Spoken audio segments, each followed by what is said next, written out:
నమస్తే friends, welcome to Sravani's kitchen. నేను మీ శ్రావణి. ఈరోజు మన కిచెన్లో 9 రకాల నైవేద్యాలను చూపించబోతున్నానండి. ఇలా మనం దుర్గా నవరాత్రుల్లో ఒక్కో రోజు ఒక్కో నైవేద్యం అన్నమాట. ఏ రోజు ఏ నైవేద్యమో అదే ప్రాసెస్తో 9 ప్రసాదాలను చూపిస్తానండి. అన్ని నైవేద్యాలు కూడా అమ్మవారికి ప్రీతికరమైనవి. అలాగే అన్నీ కూడా చాలా సింపుల్ మెథడ్లో పర్ఫెక్ట్ టేస్ట్ వచ్చేలా ఈజీగా ఎలా చేయాలో డీటెయిల్గా చూపించబోతున్నాను. మరి ఆలస్యం చేయకుండా ఈ 9 రకాల ప్రసాదాలను కమ్మగా, రుచికరంగా ఎలా వండాలో ఇప్పుడు తెలుసుకుందాం. నైవేద్యాలను మొదలుపెట్టే ముందుగా బియ్యాన్ని కడిగి తీసుకోండి. మనం బియ్యం కొంచెం ఎక్కువగా తీసుకుంటే మనం ప్రిపేర్ చేసే పులిహోర, కొబ్బరన్నం, దద్దోజనం కోసం సరిపోతుంది. అలాగే అన్నం అనేది మరీ మెత్తగా కాకుండా, అలా అని మరీ పొడి పొడిగా కాకుండా చేయండి. ఇక్కడ నేను తీసుకున్న క్వాంటిటీకి డబల్ కంటే కొంచెం తక్కువ నీళ్ళను తీసుకొని అన్నాన్ని ప్రిపేర్ చేస్తున్నాను. ముందుగా మన మొదటి ప్రసాదం వచ్చేసి కట్టె పొంగలి ఎలా చేయాలో చూపిస్తాను. కుక్కర్లోకి 1 కప్పు బియ్యాన్ని, అలాగే అరకప్పు పెసరపప్పును తీసుకొని ఒక 2-3 సార్లు బాగా కడగండి. ఇలా బియ్యం, పెసరపప్పు కడిగాక మనం తీసుకున్న క్వాంటిటీకి 4 నీళ్ళను తీసుకోవాలి. ఇక్కడ మనం 1 కప్పు బియ్యం అలాగే అరకప్పు పెసరపప్పును తీసుకున్నాం కదా. సో ఇక్కడ నేను ఒక 5 కప్పుల నీళ్ళను తీసుకుంటున్నాను. ఇందులోనే 10-12 మిరియాలను, అలాగే చిన్న దాల్చిన చెక్క ముక్కని, కొన్ని కరివేపాకులు, పావు టీ స్పూన్ పసుపు, 1-2 టీ స్పూన్ల నెయ్యిని వేసి ఒక 3-4 విజిల్స్ వచ్చేంత వరకు బాగా ఉడికించండి. 4 విజిల్స్ తర్వాత మూత తీసి చూస్తే చూడండి, అన్నం, పెసరపప్పు బాగా ఉడికాయి. ఇప్పుడు దీన్ని ఇలా గరిటెతోనే కొంచెం మ్యాష్ చేసినట్టుగా చేయండి. అలాగే ఇందులోనే రుచికి సరిపడా ఉప్పుని కూడా తీసుకుందాం.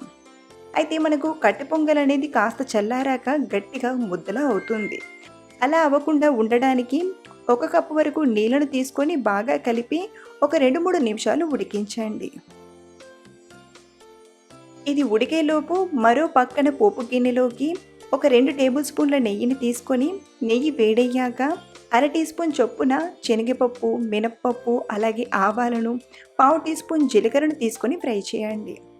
ఇవి కొంచెం ఫ్రై అయ్యాక ఒక ఎండుమిరపకాయ, అలాగే ఇందులోనే 2 కట్ చేసిన పచ్చిమిరపకాయ ముక్కల్ని, 9-10 కట్ చేసిన కాజు ముక్కల్ని, 1/2 టీ స్పూన్ మిరియాల పొడిని, కొంచెం కరివేపాకుని తీసుకొని పోపుని బాగా ఫ్రై చేయండి.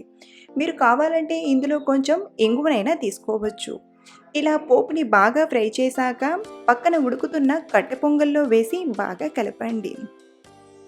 చూడండి, మనకు ఈ కన్సిస్టెన్సీలో కట్టె పొంగల్ ఉంటే వేడిగా తిన్నా లేదా చల్లారాక తిన్నా చాలా బాగుంటుంది. కమ్మగా కట్టె పొంగలి చేయాలంటే ఇలా ఓసారి ట్రై చేయండి. ప్రసాదం కోసం చేసినా లేదా బ్రేక్ఫాస్ట్గా చేసుకున్నా చాలా బాగుంటుంది. ఇప్పుడు మన రెండవ రెసిపీ వచ్చేసి పులిహోర అంటే చిత్రాన్నం. ముందుగా రైస్ని ఒక ప్లేట్లోకి తీసుకొని కాస్త ఆరబెట్టండి. ఇలా వేడి రైస్ని తీసుకొని ఆరబెట్టడం వలన రైస్ అనేది పొడి పొడిగా పులిహోర కోసం పర్ఫెక్ట్గా ఉంటుంది. ఇప్పుడు మరో పక్కన ప్యాన్లోకి 1 లేదా 1.5 టేబుల్ స్పూన్ ఆయిల్ని తీసుకొని 2 టేబుల్ స్పూన్ల వేరుశెనగ గుళ్ళను తీసుకొని ఫ్రై చేయండి. ఇవి కొంచెం ఇలా దోరగా ఫ్రై అయ్యాక ఇందులోనే 1/2 టీ స్పూన్ శనగపప్పుని, అలాగే 1/2 టీ స్పూన్ మినప్పప్పుని, 1/2 టీ స్పూన్ ఆవాలు, ఒక ఎండుమిరపకాయ, పావు టీ స్పూన్ ఇంగువను తీసుకొని ఫ్రై చేయండి. ఇవి కొంచెం ఫ్రై అయ్యాక ఇందులోనే 2 పచ్చిమిరపకాయ ముక్కల్ని, అలాగే కరివేపాకుని తీసుకొని ఫ్రై చేయండి. ఈ పోపంతా ఇలా బాగా ఫ్రై అయ్యాక పావు టీ స్పూన్ పసుపుని తీసుకొని కలిపి స్టవ్ ఆఫ్ చేసేసి ఇందులోకి 1.25 కప్పు వరకు రైస్ని తీసుకుందాం. అలాగే 1 టేబుల్ స్పూన్ గింజలు తీసేసిన నిమ్మరసాన్ని, అలాగే రుచికి సరిపడా ఉప్పుని వేసి బాగా కలపండి. అంతే, నిమ్మరసంతో చేసిన పులిహోర రెడీ అయిపోయింది. ఇన్స్టంట్గా కమ్మని పులిహోర చేయాలంటే ఇలా చేయండి. జస్ట్ 5 నిమిషాల్లో పులిహోర రెడీ అయిపోతుంది. ఇప్పుడు మన థర్డ్ రెసిపీ వచ్చేసి కొబ్బరి అన్నం. కొబ్బరి అన్నం చేయడానికి ఒక ప్యాన్లోకి 1 టేబుల్ స్పూన్ ఆయిల్ని తీసుకొని, ఆయిల్ బాగా వేడయ్యాక చిన్న దాల్చిన చెక్క ముక్కని, అలాగే 2 లవంగాలను, 1 టేబుల్ స్పూన్ వేరుశెనగ గుళ్ళను, 1/2 టీ స్పూన్ చొప్పున శనగపప్పుని, అలాగే మినప్పప్పుని తీసుకొని ఫ్రై చేయండి. ఇవి కొంచెం ఫ్రై అయ్యాక ఒక ఎండుమిరపకాయను, అలాగే పావు టీ స్పూన్ ఇంగువను, 2 పచ్చిమిరపకాయ ముక్కల్ని తీసుకొని ఫ్రై చేయండి. అలాగే ఇందులోనే కొంచెం కరివేపాకును కూడా తీసుకొని పోపుని బాగా ఫ్రై చేయాలి. ఇదంతా కూడా ఇలా బాగా ఫ్రై అయ్యాక ఇప్పుడు ఇందులోకి అరకప్పు పచ్చి కొబ్బరి తురుమును తీసుకొని 1-2 నిమిషాలు మంటను మీడియం ఫ్లేమ్‌లో పెట్టి ఫ్రై చేయండి.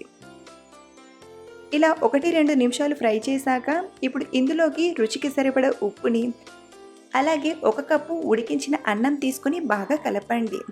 ఇలా అంతా కలిసేలా బాగా కలియబెడితే మన కొబ్బరి అన్నం రెడీ అయిపోయింది. సింపుల్‌గా, ఇన్‌స్టంట్‌గా చేయాలన్నా ఈ కొబ్బరి అన్నం పర్ఫెక్ట్ అండి. అలాగే టేస్ట్ కూడా చాలా చాలా బావుంటుంది. ప్రసాదం కోసమే కాదు, హెల్తీగా తినాలన్నా ఇలా సింపుల్‌గా కొబ్బరి అన్నం చేసుకొని కమ్మగా తినేయొచ్చు. మన 4థ్ రెసిపీ వచ్చేసి గారెలు అంటే మినపవడలు. ఇక్కడ నేను మినపవడల్ని చేయడానికి 1 కప్పు మినపగుళ్ళను అలాగే 2 టీ స్పూన్ల రైస్‌ని తీసుకొని బాగా కడిగి ఒక 3-4 గంటలు నానబెట్టాను. ఇలా కొంచెం బియ్యం వేయడం వలన మనం చేసే వడలనేవి కొంచెం క్రిస్పీగా చాలా బావుంటాయి. ఇలా నానబెట్టిన బియ్యాన్ని మరోసారి కడిగి ఇందులోని నీళ్ళన్నీ కూడా వంపేసి మిక్సీ గిన్నెలోకి తీసుకుందాం. ఇప్పుడు ఇందులోకి 2 పచ్చిమిరపకాయ ముక్కల్ని, అలాగే అర టీ స్పూన్ జీలకర్ర, కొంచెం కరివేపాకుని తీసుకొని ముందుగా బాగా గ్రైండ్ చేయండి. ఇలా మీరు నీళ్లు వేయకుండా వీలైనంత వరకు మెత్తగా గ్రైండ్ చేయండి. ఆ తర్వాత పప్పు మెత్తగా గ్రైండ్ అవ్వడానికి 1-2 టీ స్పూన్ల నీళ్ళను వేసి ఇలా మెత్తగా గ్రైండ్ చేయండి. చూడండి, మిక్సీ గిన్నెలో గ్రైండ్ చేసినప్పటికీ కూడా పప్పు అనేది బాగా నలిగి ఇలా మెత్తగా వస్తుంది. ఇప్పుడు ఇందులోనే పిడికెడంత కొత్తిమీర ఆకుని, అలాగే రుచికి సరిపడా ఉప్పుని తీసుకొని బాగా మిక్స్ చేయండి. ఇలా కంటిన్యూస్‌గా 1-2 నిమిషాలు బాగా బీట్ చేయండి. దీని వలన పిండిలో ఎయిర్ అనేది ఫామ్ అయి మనం ప్రిపేర్ చేసే వడలనేవి ఫ్లఫీగా వస్తాయి. అలాగే మీరు కావాలంటే ఈ పిండిలో అర టీ స్పూన్ కారమైనా తీసుకోవచ్చు. ఇక్కడ మనం నైవేద్యం కోసం ప్రిపేర్ చేస్తున్నాం కాబట్టి నేను ఉల్లిపాయ యాడ్ చేయలేదు. మీరు నైవేద్యం కోసం కాకుండా మామూలుగా చేసుకుంటుంటే ఉల్లిపాయనైనా తీసుకోవచ్చు. ఇలా బాగా బీట్ చేశాక ఇప్పుడు వడల్ని ఫ్రై చేయడానికి మరో పక్కన డీప్ ఫ్రైకి సరిపడా ఆయిల్ని తీసుకొని ఆయిల్ మీడియంగా వేడయ్యాక చేతిని తడి చేసి కొంచెం పిండిని తీసుకొని ఇలా చేతిలోని రౌండ్‌గా అని చిన్నగా హోల్ చేసి ఆయిల్‌లో స్లోగా వదలండి. ఇలా చేతిని తడి చేసి పిండిని తీసుకోవడం వలన పిండి అనేది చేతికి అతుక్కోకుండా ఆయిల్‌లో చక్కగా డ్రాప్ అవుతుంది. ఇలా ఆయిల్‌లో పట్టాన్ని మినపవడల్ని తీసుకున్నాక మంటను మీడియం ఫ్లేమ్‌లో పెట్టి బాగా ఫ్రై చేయండి. 2 పక్కల కూడా మంచి గోల్డెన్ కలర్‌లు వచ్చేంత వరకు ఇలా బాగా ఫ్రై చేసి తీసుకోవడమే. ఇలా ప్రిపేర్ చేసిన గారెలు బయట నుండి క్రిస్పీగా, లోపల స్పాంజీగా చాలా బావుంటాయి. ఇప్పుడు మన 5వ రెసిపీ వచ్చేసి దద్దోజనం. దద్దోజనం ఇలా చేస్తే చాలా చాలా బావుంటుందండి. చాలా సింపుల్ మెథడ్‌లో చూపించబోతున్నాను. ముందుగా ఒక బౌల్‌లోకి 1.5 కప్పు వరకు మెత్తగా ఉడికించిన అన్నం తీసుకోండి. అన్నం వేడి మీదే మనం దద్దోజనం ప్రిపేర్ చేసుకుంటే మంచి టెక్స్చర్‌తో రెడీ అవుతుంది. ఇలా తీసుకున్న అన్నాన్ని ఇలా గ్లాస్‌తో బాగా మ్యాష్ చేయండి. ఇలా మనకు వీలైనంతగా బాగా మ్యాష్ చేశాక ఇప్పుడు ఇందులోకి రుచికి సరిపడా ఉప్పుని, అలాగే అర గ్లాస్ కాచి చల్లార్చిన పాలను, ఒక 1/4 కప్పు వరకు కమ్మటి పెరుగుని తీసుకొని బాగా కలపండి. ఇలా కలిపేటప్పుడు మనకు పాలు కానీ లేదా పెరుగు కానీ తగ్గినట్టు అనిపిస్తే కొంచెం వేసైనా కలపచ్చు. మొత్తానికి కన్సిస్టెన్సీ అనేది మరీ గట్టిగా కాకుండా ఇలా ఉండేలా చూడండి. ఇప్పుడు దద్దోజనంలోకి పోపుని ప్రిపేర్ చేయడానికి పోపు గిన్నెలోకి 1 టేబుల్ స్పూన్ ఆయిల్‌ని తీసుకొని ఆయిల్ వేడయ్యాక 2 టేబుల్ స్పూన్ల పల్లీలను తీసుకొని ఫ్రై చేయండి. పల్లీలు కొంచెం ఫ్రై అయ్యాక అర టీ స్పూన్ చొప్పున శనగపప్పుని, అలాగే మినపప్పు, అలాగే అర టీ స్పూన్ ఆవాలను, అలాగే అర టీ స్పూన్ మిరియాలు ఫ్రై చేయండి. ఒక ఎండుమిరపకాయ, 2 కట్ చేసిన పచ్చిమిరపకాయ ముక్కల్ని, అర టీ స్పూన్ సన్నగా తరిగిన అల్లం ముక్కల్ని తీసుకొని బాగా ఫ్రై చేయండి. ఇవి ఆల్మోస్ట్ ఫ్రై అయ్యాక చివరిగా కొంచెం కరివేపాకును తీసుకొని ఫ్రై చేయండి. మీరు కావాలంటే ఈ పోపులో కొంచెం ఇంగువనైనా తీసుకోవచ్చు. చూడండి, పోపంతా ఇలా బాగా ఫ్రై అయ్యాక మనం ముందుగా కలిపి పెట్టిన పెరుగన్నంలోకి తీసుకొని మిక్స్ చేసుకుందాం. ఇలా ప్రిపేర్ చేసిన దద్దోజనం గుడిలో ప్రసాదంలా చాలా చాలా బావుంటుందండి. ఇలా మనం దద్దోజనం చేసి నైవేద్యంగా పెట్టొచ్చు. ప్రసాదం కోసమైనా లేదా తినడానికైనా లంచ్ బాక్స్‌లోకైనా పర్ఫెక్ట్‌గా సెట్ అయిపోతుంది. ఇప్పుడు మన 6వ రెసిపీ వచ్చేసి కేసరి బాత్. ముందుగా ప్యాన్‌లోకి ఒక 2 టేబుల్ స్పూన్ల నెయ్యిని తీసుకొని, నెయ్యి వేడయ్యాక ఒక చిన్న స్టీల్ గ్లాస్ బొంబాయి రవ్వను తీసుకొని ఫ్రై చేసుకుందాం. మీకు కప్ సైజ్ చెప్పాలంటే ఈ చిన్న స్టీల్ గ్లాస్ అనేది అరకప్పు వరకు ఉంటుందండి. ఇలా తీసుకున్న బొంబాయి రవ్వను మంటను మీడియం ఫ్లేమ్‌లో పెట్టి ఒక 3, 4 నిమిషాలు బాగా ఫ్రై చేయండి. బొంబాయి రవ్వ ఎప్పుడైతే ఇలా లైట్ గోల్డెన్ కలర్‌లోకి టర్న్ అవుతుందో అప్పుడు ఇందులోకి ఒక 3 గ్లాసుల వరకు వేడి చేసిన హాట్ వాటర్‌ని తీసుకుందాం. మనం ముందుగానే మరో పక్కన నీళ్ళను వేడి చేసి ఇలా తీసుకుంటే చాలా క్విక్‌గా, కమ్మగా చేసేయొచ్చు. 1, 2 నిమిషాల్లోనే రవంతా కూడా వాటర్‌ని బాగా అబ్జర్వ్ చేసుకుంటుంది. ఇందులోకి ఒక 3/4 కప్పు చక్కెరను తీసుకొని మిక్స్ చేసుకుందాం. మీరు స్వీట్ ఎక్కువగా తినేవారైతే 1/4 కప్పు వరకైనా చక్కెరను తీసుకోవచ్చండి. కేసరి అనేది మంచి కలర్‌లో కనబడడానికి చిటికెడంతా ఆరెంజ్ ఫుడ్ కలర్‌ని వేస్తున్నాను. ఫుడ్ కలర్ అనేది టోటల్లీ ఆప్షనల్ అండి. మీకు నచ్చకపోతే స్కిప్ చేయొచ్చు. ఇలా బాగా కలిపాక చూడండి కన్సిస్టెన్సీ అనేది పర్ఫెక్ట్‌గా వచ్చింది. డ్రై ఫ్రూట్స్‌ని ఫ్రై చేయడానికి ఒక 2 టేబుల్ స్పూన్ల నెయ్యిలో కట్ చేసిన బాదం, కాజు, కిస్మిస్లను తీసుకొని బాగా ఫ్రై చేయండి. ఇవి ఇలా బాగా ఫ్రై అయ్యాక కేసరిలో వేసి కలపడమే. ఇలా ప్రిపేర్ చేసిన కేసరి చల్లారాక కూడా గట్టిపడకుండా జ్యూసీగా చాలా బాగుంటుంది. మనం ఏ కప్పుతో అయితే బొంబాయి రవ్వను తీసుకున్నామో అదే కప్పుతో ఒక 3 కప్పుల నీళ్లను, పావు కప్పు నెయ్యిని తీసుకుంటే మనం చేసే కేసరి అనేది ఇలా పర్ఫెక్ట్‌గా జ్యూసీగా వస్తుంది. ఇప్పుడు మన 7వ రెసిపీ వచ్చేసి కదంబం. అమ్మవారిని శ్రీ మహాలక్ష్మిగా అలంకరించినప్పుడు ఇలా కూరగాయలతో ఉడికించిన అన్నం అంటే కదంబం చేసి నైవేద్యంగా సమర్పిస్తుంటారు. మరి కదంబం చేయడానికి ముందుగా ఒక ప్యాన్‌లోకి 2 టేబుల్ స్పూన్ల ఆయిల్‌ని తీసుకొని ఆయిల్ వేడయ్యాక అర టీ స్పూన్ శనగపప్పుని, అలాగే అర టీ స్పూన్ మినప్పప్పు, అర టీ స్పూన్ ఆవాలను, కొంచెం జీలకర్రను తీసుకొని ఫ్రై చేయండి. అలాగే ఇందులోనే 2 ఎండుమిరపకాయ ముక్కల్ని, 4, 5 పచ్చిమిరపకాయ ముక్కల్ని, పావు టీ స్పూన్ ఇంగువను తీసుకొని ఫ్రై చేయండి. ఇలా కొంచెం ఫ్రై అయ్యాక ఇందులోనే కొంచెం కరివేపాకును కూడా తీసుకొని బాగా ఫ్రై చేయండి. ఇదంతా ఒక 80% ఫ్రై అయ్యాక చివరిగా ఒక పావు టీ స్పూన్ పసుపుని తీసుకొని కలపండి. ఇప్పుడు ఇందులోకి కట్ చేసి పెట్టిన కూరగాయ ముక్కల్ని తీసుకుందాం. ఒక క్యాప్సికమ్, ఒక మునక్కాడ ముక్కల్ని, కొన్ని చిక్కుడుకాయ ముక్కల్ని, అలాగే 2 బెండకాయ ముక్కల్ని, ఒక టమాటా, ఒకటి కట్ చేసిన బంగాళదుంప, అలాగే ఒకటి కట్ చేసిన వంకాయను తీసుకొని మంటను హై ఫ్లేమ్‌లో పెట్టి బాగా ఫ్రై చేయండి. అలాగే ఇదే టైంలో టేస్ట్‌కి సరిపడా ఉప్పుని కూడా తీసుకొని బాగా కలపండి. ఇప్పుడు కవర్ చేసి 2, 3 నిమిషాలు ఆయిల్‌లోనే ఈ కూరగాయ ముక్కల్ని బాగా ఉడికించాలి. 3 నిమిషాల తర్వాత ఇవి ఇలా ఆయిల్‌లో కొంచెం ఫ్రై అయ్యాక ఇందులోకి 1 కప్పు చింతపండు రసాన్ని తీసుకుందాం. ఇక్కడ నేను నిమ్మకాయ సైజ్ అంత చింతపండును తీసుకొని ఇలా రసంలా తీసుకున్నాను. అలాగే ఇందులోనే 1 టీ స్పూన్ కారం తీసుకొని కలపండి. ఇప్పుడు ఇందులోకి ఉడికించిన 1 కప్పు కందిపప్పును తీసుకొని బాగా కలపండి. ఇలా కలిపాక కన్సిస్టెన్సీకి సరిపడా నీళ్లను కూడా తీసుకోండి. ఇక్కడ నేను 1.5 కప్పు వరకు నీళ్లను తీసుకున్నాను. ఇలా బాగా కలిపాక మూత పెట్టి కూరగాయ ముక్కల్ని బాగా ఉడికించండి. ఇలా ఎప్పుడైతే ఉడకడం స్టార్ట్ అవుతుందో అప్పుడు ఇందులోకి 1 టేబుల్ స్పూన్ సాంబార్ మసాలా పొడిని తీసుకొని మిక్స్ చేసుకుందాం. ఈ కదంబంలో సాంబార్ పొడి రుచి అనేది చాలా బాగుంటుంది. ఇలా కలిపాక మరో 2, 3 నిమిషాలు బాగా ఉడికించండి. మొత్తానికి మనకు కూరగాయ ముక్కలనేవి ఇలా బాగా ఉడికేటంత వరకు ఉడికించాలి. అలాగే మీరు ఇలా ఉడికించేటప్పుడు ఇందులో వాటర్ ఏమైనా అయిపోతే పైనుండి కొంచెం వేసైనా ఉడికించొచ్చు.